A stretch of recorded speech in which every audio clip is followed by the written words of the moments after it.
तो यहाँ से आज फिर नया एक टॉपिक ले लेते हैं, सुंदरबन। आप लोगों ने अभी बहुत इस पर चर्चा हुई थी क्योंकि अभी बहुत सारी ऐसी घटनाएं हुई हैं, जैसे विजाग में आपका एक दुर्घटना हुई, अभी असम में भी एक दुर्घटना हुई जो कि आपको अच्छी तरह पता है कि ये बहुत ज़्यादा खतरनाक थी और बहुत ज़्यादा इनके बारे में इंफॉर्मेशन भी आई। तो आपको उसी के साथ साथ एक चीज़ और देखनी थी कि अभी सुंदरबन को लेकर दो न्यूज़ बहुत हाईलाइटेड हुई थी। वो न्यूज़ क्या थी? सोच कर देखिए, थोड़ा सा याद आएगा सुंदरबन के बारे में।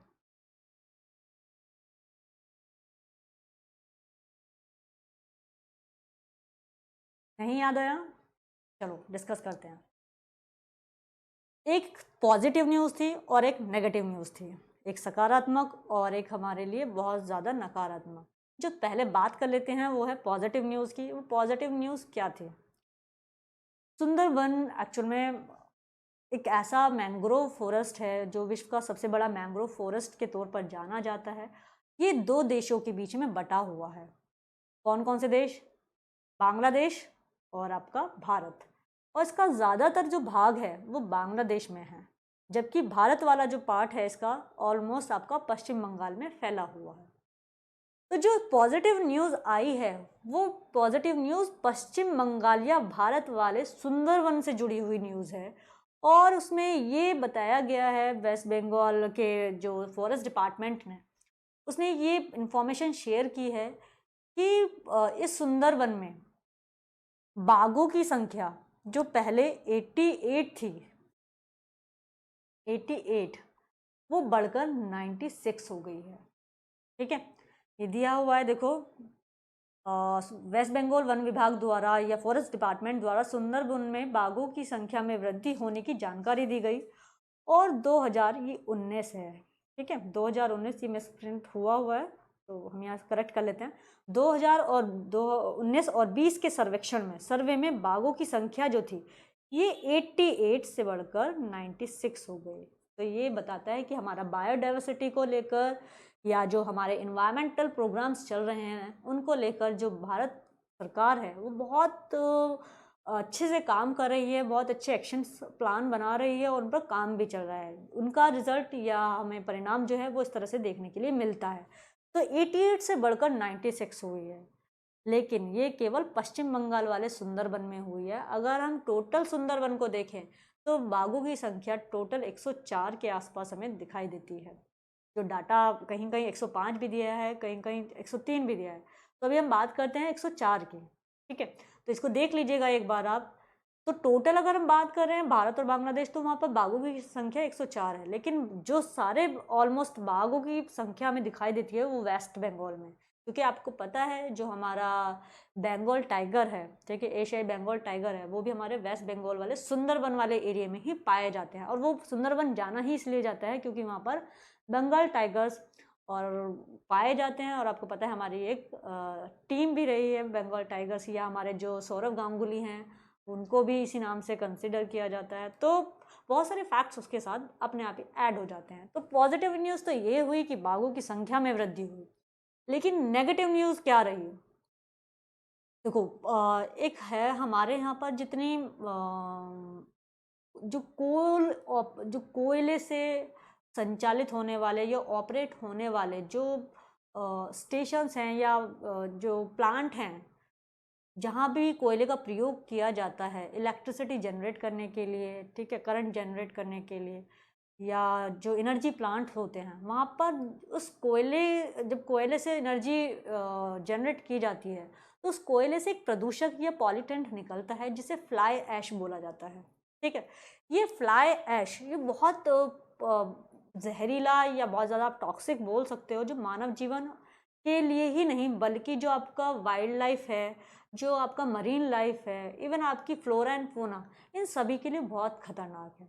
लेकिन जैसा कि हम जानते हैं कि हमारे जितने भी इस तरह के प्लांट्स हैं उसमें ज़्यादातर क्योंकि कोल हमारे यहाँ पर सस्ता है और हमारे यहाँ स्टार्टिंग से ही जितने भी प्लांट्स लगाए गए उसमें कोयले का या कोल का बहुत ज़्यादा यूज़ किया जाता रहा है। तो हमारे यहाँ से इन इंडस्ट्रीज में या इन प्लांट्स में जो भी लगाया जा रहा है कोयला, उस कोयले से ये पॉल्यूटेंट निकल रहा है।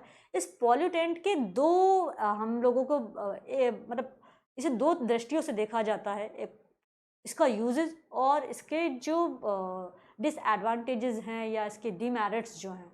अगर हम एडवांटेजेस की बात करें तो ये सीमेंट इंडस्ट्रीज़ वगैरह में या फिर आपके जो सड़क निर्माण का जो काम है या फिर ईंट जो ब्रिक्स होती हैं उनका जो निर्माण किया जाता है उसमें इस ऐश का प्रयोग किया जाता है। तो बात मुद्दे पर यहाँ पर आते हैं कि फ्लाई ऐश ये जो पॉल्यूटेंट है इससे भरे हुए बहुत सारे जहाज वेस्ट बंगाल से आपके जा रहे थे बांग्लादेश। ठीक है, जब ये बांग्लादेश जा रहे थे तो ये यहाँ पर वेस्ट बंगाल के पास ही सागर आइलैंड है। आप आज जब मैप देखेंगे तो मैप में आपको दिखाई दे जाएगा। अगर मैं आपको यहाँ पर बनाकर दिखाना चाहूँ तो एक चीज़ यहाँ पर देख लेते हैं। देखो, अगर हम बात करें, ये है हमारा वेस्ट बंगाल, ठीक है, और यहाँ से हमारा बांग्लादेश बात कर लेते हैं। तो वेस्ट बंगाल, ठीक है, यहाँ पर एक सागर आइलैंड है। ठीक है, इस सागर आइलैंड के पास यहाँ इस फ्लाई ऐश से भरी हुई नौकाएं डूब गई और जब ये डूब गई तो यहाँ के पानी में ये पॉल्यूटेंट जो फ्लाई ऐश था ये मिल गया, ये घुल गया उसमें। इसको देखते हुए जो हमारे इन्वायरमेंटलिस्ट हैं या पर्यावरणविद हैं उन्होंने सुंदरवन की पारिस्थितिकी पर, इकोलॉजी पर उसको एक बहुत बड़ा संकट बताया, क्योंकि ये ना केवल जो सुंदरी वृक्ष हैं या वहाँ की जो फॉरेस्ट है उनको नुकसान पहुँचाएगा, बल्कि वहाँ पर जो मरीन लाइफ है, जो जलीय जीवन है, ये उसको भी बहुत ज़्यादा प्रभावित करेगा। और साथ ही साथ यहाँ पर जो भी मानव आवास हैं उसमें इस पानी के जो भी वो पानी यूज़ कर रहे हैं, पेयजल जो है, ड्रिंकिंग वाटर, उसमें भी इस फ्लाई ऐश का जो मिश्रण है, जो मिक्सचर है, वो मिलने की पूरी पूरी संभावना इन पर्यावरणविदों ने जताई है। और उसी को देखते हुए हमें सुंदरवन की पारिस्थिति को लेकर ये एक चुनौती दिखाई देता है, इन फ्लाई ऐश से भरी नौकाओं का सागर आइलैंड के पास डूब जाना। ठीक है, आई होप इतना क्लियर हुआ होगा और ये भी पता चला होगा। आप आज वेस्ट बंगाल देखिएगा और यहाँ पर आप यहाँ से लेकर और यहाँ तक पूरा उसको सुंदरवन को फैला हुआ देखेंगे तो यहीं पर आपको सागर आइलैंड दिखाई देगा। और सागर आइलैंड के पास ही आपको दो रिवर और मैं बता देती हूँ। आपको पता है कि एक डिस्ट्रीब्यूटरी है, only one distributary of Ganga river, that is a Hooghly river, जो कि आपकी वेस्ट बंगाल में डाइवर्ट हो जाती है गंगा से और वो वेस्ट बंगाल में बहते हुए कलकत्ता को कवर करते हुए या कलकत्ता को पास करते हुए वो यहाँ तक आती है। ठीक है, ये अगर हम बात करें यहाँ पर ये सागर आइलैंड है, इसे हम पूरा कवर कर लेते हैं। ये सागर आइलैंड ब्लू वाला, तो इसके इस साइड से हुगली रिवर है और यहाँ से मुरी गंगा है। ये एक्चुअल में Muri Ganga is a tributary of Hooghly river. तो इन दोनों ही रिवर्स का पानी बहुत ज़्यादा गंदा हुआ है और यहाँ पर जो आवास है, आवासीय क्षेत्र है, उसके लिए भी संकट है, एक संकट उत्पन्न हो गया है, चुनौती उत्पन्न हो गई है और हमारे इस पूरे सुंदरवन एरिया के लिए भी ये एक चुनौती है। ठीक है, आई होप क्लियर। कोई कन्फ्यूज़न? मैप अपना लेकर बैठो, अगर नहीं है तो अभी खोल कर देख लीजिए, आपको जो सागर आइलैंड है वो दिखाई दे जाएगा। और अदरवाइज़ आप गूगल कर लीजिएगा, आपको हुगली रिवर और मुरी गंगा दोनों ही नदियाँ दिखाई दे जाएंगी। मुरी गंगा इसके ईस्ट साइड में नज़र आएगी, जबकि हुगली रिवर इस आइलैंड के वेस्ट साइड में नज़र आएगी। ठीक है, तो ये हमारा यहाँ पर दिखाई देता है। देखो, 11 मई को पर्यावरणविदों ने फ्लाई ऐश से भरी नौकाएं कि हुगली नदी व इसकी सहायक नदी मुरी गंगा में, ये नदियाँ दोनों याद रखिएगा। ठीक है, डूब जाने के घटना को सुंदरवन की पारिस्थितिकी, इकोलॉजी और मत्स्यन के लिए, ठीक है, फिशरीज के लिए खतरा बताया है। और इन नौकाओं के माध्यम से भारत के जो थर्मल पावर प्लांट्स हैं, ठीक है, भूतापीय या तापीय एनर्जी प्लांट हैं, तो उत्पन्न जो ये जलाई नहीं है फ्लाई ऐश है। ठीक है, फ्लाई ऐश को बांग्लादेश भेजा जाता है। ये मतलब ऐसा नहीं है कि पहली बार भेजा, जाती रहती हैं वहाँ से, और लेकिन इस तरह की घटना होना वर्तमान में, जबकि हम लोग ऑलरेडी बहुत सारी परेशानियों से, बहुत सारी चुनौतियों से जूझ रहे हैं, तो उस दौरान एक और परेशानी का आना भारत सरकार के लिए अपने आप में बहुत ज़्यादा चुनौतीपूर्ण दिखाई देता है। ठीक, फिर एक छोटा सा यहाँ पर एक चीज़ और देख लेते हैं कि ये जो इंटर स्टेट बाउंड्री होती हैं या इंटरनेशनल बाउंड्रीज को कवर करके अगर कोई शिप जाता है तो उसको रेगुलेट या कंट्रोल करने वाली अथॉरिटी कौन सी है, किसको रिस्पॉन्सिबल ठहराया जाता है इन चीज़ों के लिए, तो वो है inland waterway authority of India, IWAI। ठीक है, अंतर्देशीय जल मार्ग प्राधिकरण, ये इनलैंड वाटरवे अथॉरिटी ऑफ इनको रेगुलेट और नियंत्रित करती है इस तरह की गतिविधियों को, जो जहाज, पानी के जहाज या नौकाएं एक राज्य की सीमा से दूसरे राज्य में या एक देश से दूसरे देश की सीमा में प्रवेश करती हैं। ठीक है, तो ये रहा आपका सुंदरवन चर्चा में क्यों रहा। एक, बाघों की संख्या जो कि पॉजिटिव अप्रोच था।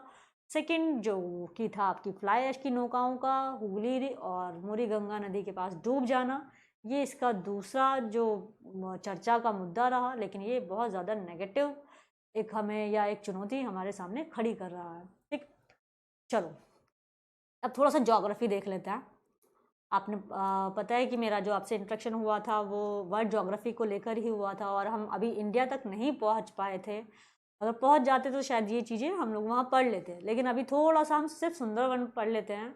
तो सुंदरवन आप जानते हो, मैंने अभी पहले भी बताया है कि ये वर्ल्ड के सबसे बड़े मैंग्रोव फॉरेस्ट है, और मैंग्रोव फॉरेस्ट ज़्यादातर वहीं होते हैं जहाँ पर पानी सलाइन होता है, खारा पानी होता है। अगर वहाँ फ्रेश वाटर आ जाएगा तो अगर वो उसको मतलब ओवरटेक कर लेता है या उसके ऊपर फ्रेश पानी की लेयर आ जाती है, तो इन जो यहाँ पर फ्लोरा वाली स्पीशीज़ है या फ्लोरा जो डाइवर्सिटी है उसको कहीं ना कहीं नुकसान पहुँचाएगा। तो ये जो पेड़ हैं यहाँ पर, जो इनको नाम सुंदरवन क्यों दिया गया, वो पेड़ों की जो यहाँ पे वैरायटी है, उस पेड़ का नाम ही, उन वृक्षों का नाम ही सुंदरी वृक्ष है। उनकी अधिकता के कारण ही हम इन्हें सुंदरवन के नाम से जानते हैं। ठीक है, चलो एक बात थोड़ा सा पॉइंट वाइज देख लेते हैं। देखो, बंगाल की खाड़ी में गंगा, ब्रह्मपुत्र, मेघना नदियों की डेल्टा पर स्थित वन है। सिंपल सी बात है, हमें अच्छी तरह पता है, जो गंगा नदी अपना मुहाना बनाती है, जो डेल्टा बनाती है, ठीक है, वो वर्ल्ड का सबसे बड़ा डेल्टा भी है, और यहीं पर हमारे वर्ल्ड के सबसे बड़े फॉरेस्ट, मैंग्रोव फॉरेस्ट भी पाए जाते हैं, जिन्हें हम सुंदरवन कहते हैं। ठीक है, मैं ये बता ही चुकी, इनका वन का विस्तार भारत और बांग्लादेश दोनों में है, और ये बाघों की संख्या वृद्धि भारत वाले सुंदरवन क्षेत्र में हुई है 1987 में। ये इंपॉर्टेंट फैक्ट है, ये देख लीजिए, 1987 में इंडियन सुंदरवन, इसका मतलब मैंने बोला दो पार्ट में, वेस्ट बंगाल वाला और आपका एक है बांग्लादेश वाला। तो जो हमारी साइड वाला है इसे वर्ल्ड हेरिटेज साइट का दर्जा दिया गया था 1987 में। तो भूलना मत, वर्ल्ड हेरिटेज साइट का पार्ट है या उसमें ये लिस्टेड है। फिर बात करते हैं, यहीं पर 1973 में टाइगर प्रोजेक्ट चलाया गया था। 1973 में टाइगर प्रोजेक्ट सुंदरवन में चलाया गया था। 1987 में इसको दर्जा मिला था, किसका? वर्ल्ड हेरिटेज साइट का। देता कौन है वर्ल्ड हेरिटेज साइट का दर्जा किसी भी लैंडस्केप को या किसी फॉरेस्ट को? आई होप सबको पता होगा, यूनेस्को द्वारा ये दर्जा दिया जाता है या स्टेटस दिया जाता है। ठीक है, ये क्षेत्र ज्वारीय भूमि, छोटे छोटे द्वीपों, आइलैंड्स और खारे पानी में पाए जाने वाले मैंग्रोव जंगलों के लिए प्रसिद्ध है। मैंने अभी बताया था ये खारे पानी के ही जंगल हैं। यहाँ पर सुंदरी वृक्ष जो है इसी खारे पानी की वजह से वहाँ पर बहुत ज़्यादा संख्या में पाए जाते हैं। यहाँ पर बंगाल टाइगर, ये भी मैं बता चुकी हूँ, जैसी अन्य संकटग्रस्त प्रजातियाँ पाई जाती हैं। इंडेंजर्ड स्पीशीज़ यहाँ पर इस वनों में देखने के लिए मिलती हैं। और आपको अच्छी तरह पता है यहाँ से ही हमारी ट्रॉपिक ऑफ कैंसर भी पास होती है वेस्ट बंगाल से, जो कि कलकत्ता से होते हुए गुजरती है। तो यहाँ पर जो आपकी फ्लोरा या फौना स्पीशीज़ हैं उनकी डाइवर्सिटी भी काफ़ी दिखाई देती है हमें। अब इन पे थ्रेट क्या है सुंदरवन पर वो देख लीजिए। ये फॉरेस्ट जो है साइक्लोन या समुद्री खारे पानी का अतिक्रमण, किसके द्वारा? फ्रेश वाटर के द्वारा। अगर फ्रेश वाटर इसको हटाकर उसके ऊपर फ्रेश पानी की जो लेयर है वो चढ़ जाती है तो इन जंगलों को या इन वृक्षों को नुकसान होता है। तो ये है। और यहाँ ये जो नदियाँ अपने साथ मिट्टी बहाकर लेकर आ रही हैं, इनमें जो रेत है वो भी इन जंगलों को कहीं ना कहीं बहुत ज़्यादा नुकसान पहुँचाता है। कभी कभी ये बहुत बड़े बड़े टीले बन जाते हैं। तो और इसके अलावा यहाँ पर अवैध शिकार जैसी भी समस्याएं देखने के लिए मिलती हैं, क्योंकि मैंने यहाँ बताया कि ये डाइवर्सिटी बहुत मिलती है फ्लोरा और फौना को लेकर। तो यहाँ पर अवैध शिकार जैसी गतिविधियाँ भी हमें आए दिन सुनने में आती रहती है। अभी हमने पहले ही देखा था कि पश्चिम बंगाल में ही जो कछुओं की प्रजातियों को लेकर जो इंडियन फ्लैप शेल और इंडियन पिकॉक सॉफ्ट शेल जैसे टर्टल्स को भी उनकी अवैध तस्करी की जा रही थी या उनका मार्केटिंग की जा रही थी या व्यापार किया जा रहा था, वो भी हमें यहीं वेस्ट बंगाल में दिखाई देता है। तो इस तरह की गतिविधियाँ होती रहती हैं इन जंगलों में जो सुंदरवन हैं, और इन पर भारत सरकार नियंत्रण भी रखने की बहुत कोशिश करती है। क्योंकि जब हम किसी साइट को किसी भी जगह को वर्ल्ड हेरिटेज साइट में डालते हैं या अगर बात करें भारत की वाइल्ड लाइफ प्रोटेक्शन एक्ट के दायरे में लेकर आते हैं, तो ये हम बताते हैं कि हम उसको उसकी कंजर्वेशन से रिलेटेड, प्रोटेक्शन से रिलेटेड और उसको रिजर्व करने के लिए बहुत सारे जो इंडियन गवर्नमेंट है वो एक्शंस लेती है, और वो उनका पॉजिटिव रिजल्ट भी हमें देखने के लिए मिलता है। ठीक है, तो ये था आपका सुंदरवन से जुड़ी हुई कुछ फैक्ट्स। फिर बात कर लेते हैं inland waterway authority of India. ठीक है, कहीं भी किसी भी संगठन से रिलेटेड ये क्वेश्चन पूछा जा सकता है। जैसे भारतीय अंतर्देशीय जलमार्ग प्राधिकरण की स्थापना कब हुई थी? तो ये रहा 27 अक्टूबर 1986 को। 27 अक्टूबर, 27 याद रहे ना रहे, लेकिन अक्टूबर 1986 को ज़रूर याद रखिएगा, क्योंकि ये आपकी जो राज्य लोक सेवाएं जैसी सर्विसेज होती हैं, इनकी जो परीक्षाएं एग्ज़ाम्स होते हैं, इनमें इस तरह के क्वेश्चन जो ईयर या डेट वाइज पूछे जाते हैं तो उसमें इस तरह के क्वेश्चन आ जाते हैं। जबकि उसका मेन रीज़न ये होता है कि अगर वो उस तरह का संगठन कभी पीछे के करंट में चर्चा में रहा था तो इस तरह के फैक्ट्स जब ज़्यादा फोकस किए जाते हैं। तो अभी यहाँ पर मैंने बता दिया कि सुंदरबन चर्चा में रहा और जो नौकाएं डूबी उनको लेकर रहा, तो इनलैंड वाटरवे अथॉरिटी का रेफरेंस यहाँ पर आना अपने आप में ही इसको रेलेवेंट बना देता है। ठीक है, प्रासंगिक बना देता है। तो अक्टूबर 1986 किस मिनिस्ट्री के अधीन है? ये है मिनिस्ट्री ऑफ शिपिंग या जहाज रानी मंत्रालय, जहाज रानी मंत्रालय के अधीन है। फिर कैसा है साविधिक? साविधिक आपने पॉलिटी में संवैधानिक, साविधिक और गैर संवैधानिक निकायों या बॉडीज के बारे में सुना होगा। एक्स्ट्रा कॉन्स्टिट्यूशनल या कॉन्स्टिट्यूशनल, इस तरह की जो ऑर्गेनाइजेशन या संगठन या बॉडीज होती हैं, इनमें डिफरेंस कितना होता है? अगर यहाँ सांविधिक है तो सांविधिक का मतलब है इसकी जो स्थापना की गई है वो किसी एक्ट को ध्यान में रखकर, इसका मतलब कुछ कानून बनाकर इसकी स्थापना की गई है, इसका मतलब लीगल स्टेटस है इसका, इसलिए इसे सांविधिक किया गया है।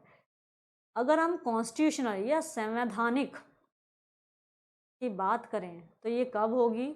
जब इसका चर्चा या इसका प्रावधान खुद संविधान के अंदर किया गया होगा।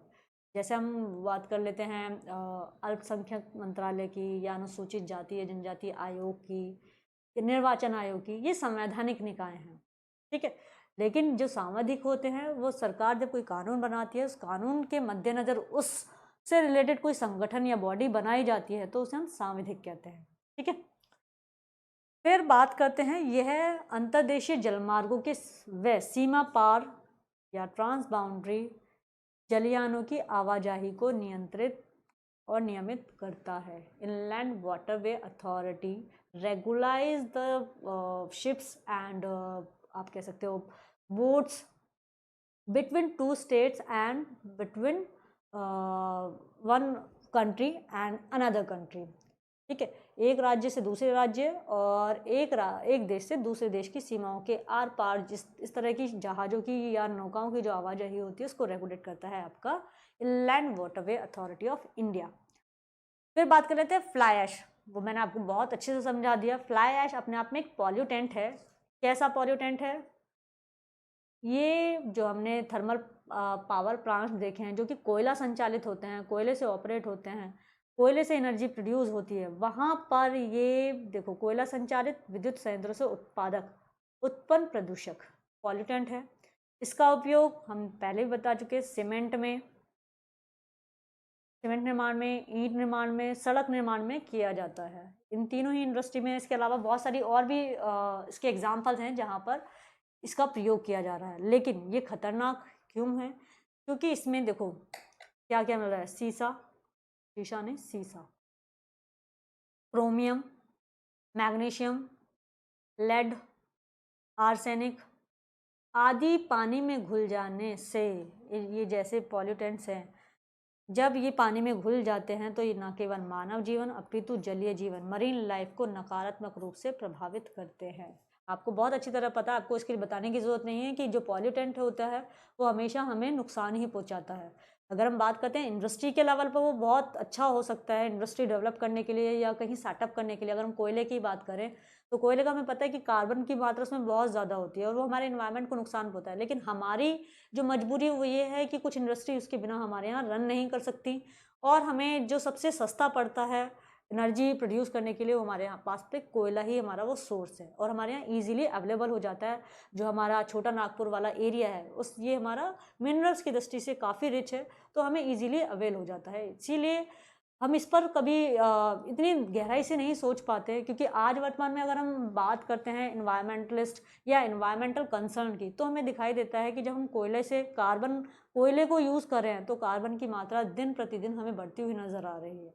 न केवल भारत बल्कि अन्य देश भी, विश्व के अन्य देश भी और भी बहुत सारे ऐसी चीज़ों को यूज़ कर रहे हैं जिससे कार्बन की मात्रा बढ़ रही है। लेकिन भारत अपने स्टैंड पर क्लियर है, उसने अपने यहाँ पर इस कार्बन की मात्रा को कम करने के लिए कुछ, जैसे हमने पेरिस एग्रीमेंट में की बात करते हैं, तो उसके प्रति हमने अपने कमिटमेंट को निभाने की प्रयास करने शुरू कर दिए हैं, जिससे कि टेम्परेचर 1.5 डिग्री सेल्सियस से ऊपर ना जा पाए। ठीक है, तो सुंदरबन आई होप यहाँ पर आपको क्लियर हुआ होगा। और अगर हम बात करते हैं तो ये पेपर पार्ट 1 यूपीएससी का, और अगर बात करें हम पेपर 3 इन दोनों से ही रिलेटेड है। समझ आ गया होगा क्यों? क्योंकि जो हिस्ट्री है, ज्योग्राफी है, वो पेपर 1 का पार्ट भी है, और पेपर 3 में बायोडाइवर्सिटी, इन्वायरमेंट जैसे जो इशू हैं वो आपके पेपर 3 से भी जुड़े हुए हैं। तो यहाँ दोनों ही हमें दिखाई देते हैं, और ये इसलिए पेपर 1 और पेपर 2 दोनों से ही रिलेटेड टॉपिक है। ठीक है, चलो ये आई होप आपको क्लियर हो गया होगा। और अब बात कर लेते हैं हम लोग कुछ क्वेश्चंस की, थोड़ा सा रिवाइज कर लेते हैं। जैसे यहीं से मैं एक क्वेश्चन पूछ लेती हूँ सुंदरबन से। सुंदरबन में या सुंदरबन को वर्ल्ड हेरिटेज साइट का दर्जा कब मिला था? सोचो, और ऑनेस्टली अपने लेवल पर सोच कर उसका आंसर देने की कोशिश करो। फिर जो बाघों की संख्या में वृद्धि हुई है वो कौन से सर्वेक्षण के अनुसार हुई है और कितनी वृद्धि हुई है? पहले कितने थे, वर्तमान में कितने बढ़कर हो गए हैं? Inland waterway authority of India की स्थापना कब हुई? क्या ये संवैधानिक निकाय है या सांविधिक निकाय है? कौन से मंत्रालय के अधीन आता है? ये क्वेश्चन बहुत इंपॉर्टेंट होते हैं कि कौन सी मिनिस्ट्री के अधीन आता है। अभी भारत सरकार ने बहुत सारी योजनाएं चलाई हुई हैं, तो ज़्यादातर मैंने क्वेश्चंस को देखा है जो स्टेटमेंट्स में क्वेश्चन आते हैं और उसमें जो फैक्ट्स डाले जाते हैं वो इसी तरह से डाले जाते हैं कि कौन सी मिनिस्ट्री उसको एग्जीक्यूट कर रही है, कौन सी मिनिस्ट्री ने वो इनिशिएट किया हुआ है।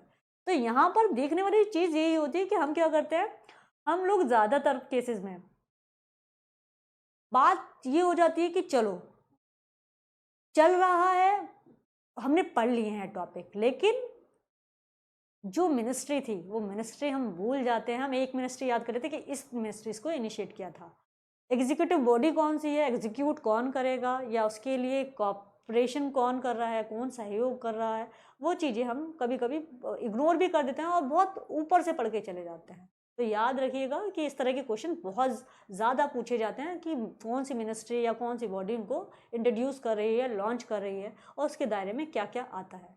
फिर अगर बांग्लादेश के ही सुंदरबन की बात करें तो टाइगर प्रोजेक्ट कब स्टार्ट किया गया था? सोचो, यहाँ पर टाइगर प्रोजेक्ट स्टार्ट भी किया गया था या नहीं किया गया था, ये भी क्वेश्चन बनता है कि सुंदरबन में, जो कि पश्चिम बंगाल वाला पार्ट है, भारतीय सुंदरबन जो है, वहाँ पर टाइगर प्रोजेक्ट कब चालू किया गया या कब शुरुआत की गई।